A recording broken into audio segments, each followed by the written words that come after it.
สบายดีเนาะมื้อนี้มาอยู่กับง่ายๆสไตล์ไอซนมื้อนี้ไอซนสิมาสอนการกู้เซตคืนเนาะ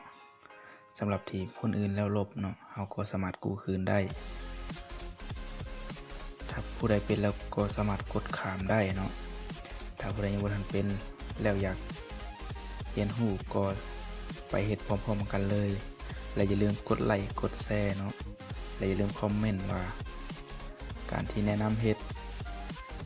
ไวเกินหรือว่าช้าเกินเนาะก็อย่าลืมคอมเมนต์กันได้เนาะถ้าในนั้นบ่รอช้าไปเฮ็ดกันเลยขั้นตอนแรกเราก็เข้าไปที่ Facebook เข้าไปเลยพอเข้ามาฮอดหน้านี้แล้วเราจะสังเกตเนาะด้านขวาด้า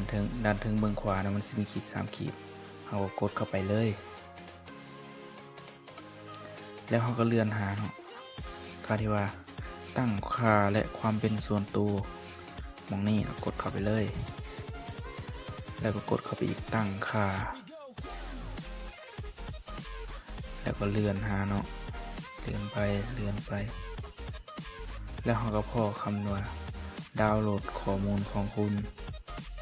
กดเข้าไปเลย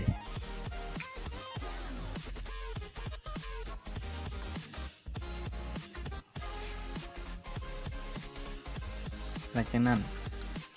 มันจะมีสำเนาและสำเนาที่มีเราก็สามารถกดข้อมูลของคุณมีอยู่ลุมแล้วกดยกเลิกทั้งหมดไปเพราะเราอยากได้แค่เซตเนาะเราก็มาเดินหาคำว่าที่ข้อความที่คุณแลกเปลี่ยนกับผู้อื่นบน Messenger เราก็มาติ๊กเอาตรงนี้ให้เป็นสีฟ้าเนาะเรียบร้อยแล้วเราก็เลื่อนลงแล้วก็ปรับค่ามันน้อยนึงเนาะคุณภาพของไฟล์เราก็จะเอาปานกลางแต่เราสามารถปรับวันที่ได้ว่าอยากใส่แต่วันที่ใดวันที่ใดเนาะแต่มันช่วงเวลาที่เราก็กำหนดเข้าไปถ้าอยากกำหนดแต่มื้อนี้ไอซนสิบ่แนะนำให้กำหนดเนาะเอาช่วงเวลาของซันเลยพอมันสิทั้งหมดตั้งแต่เราเปิดบัญชี Facebook พุ่นแหละในขณะนั้นเราก็มากดที่สร้างไฟล์เนาะสมุนติ้วจังซี่แล้วก็จะอ่านเบิ่งว่าตั้งแต่23ธันวาเนาะ2019 55กุมภาพันธ์2020มันก็จะโหลดข้อมูลในช่วงเวลานั้นมาให้เบิดเนาะสำหรับที่เราเสร็จกดออกหน้านี้ได้เลยพอเมื่อพร้อมดาวน์โหลดแล้วมันจะมาแจ้งเตือนอีกเทื่อมันจะมาแจ้งเตือนหม่องนี้เนาะถ้ามันพร้อมดาวน์โหลดขอตัดไปที่มันพร้อมดาวน์โหลดเลยเนาะและเมื่อในมันพร้อมดาวน์โหลดแล้วเราก็สามารถคลิกเข้าไปเราถ่ายได้นึงเราโทรศัพท์ไอโฟนซ่าแล้วก็เขียนคำว่าดาวน์โหลดเนาะเราก็กดดาวน์โหลดเข้าไปเลย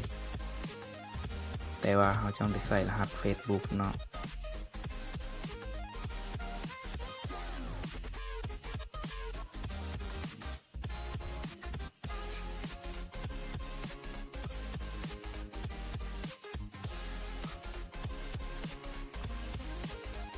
เราก็ป้อนรหัส Facebook ไปเลยตอนนี้ก็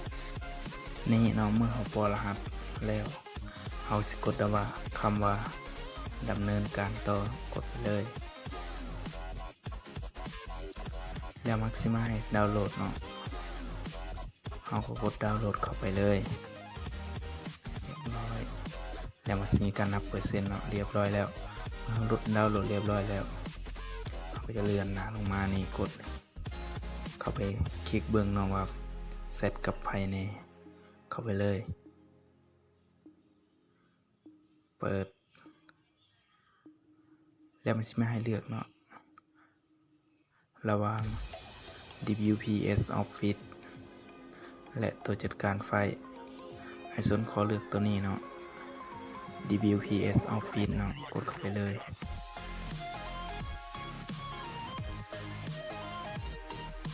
แล้วมันจะมาให้เลือกเนาะเป็น Folder Messenger และ Inbox ส่วน Inbox นี่ส่วนกดเข้าบ่ได้ไอ ไอโซนสิกดเข้าที่ Messenger แทน กดเข้าไปเลยแล้วมันจะมี Inbox อีกเรื่องหนึ่งกดเข้าไปเลย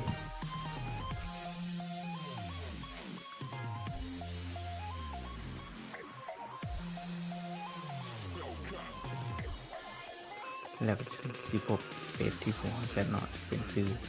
ภาษาอังกฤษไอโซนเซตนำกบสายไทยกดเข้าไปไอโซนเซตวิดีโอเนาะก็สามารถเห็นวิดีโอได้เป็นวิดีโอสามารถเปิดเบิ่งได้เนาะเลือกเซตกระปืนอาจจะเป็นข้อความก็จะมีพวกข้อความที่เซตเนาะแต่ส่วนบริษัทเฟซนี้เซตก็เลยว่าเห็นคลิปนี้จบเพียงเท่านี้อย่าลืมกดไลค์กดแชร์และกดติดตามและอย่าลืมคอมเมนต์ว่าการสอนตะกุตะกะบ่เข้าใจหรือว่าสอนช้าหรือว่าสอนไวสามารถคอมเมนต์ใต้คลิปได้สำหรับคลิปนี้จบเพียงเท่านี้บ๊ายบาย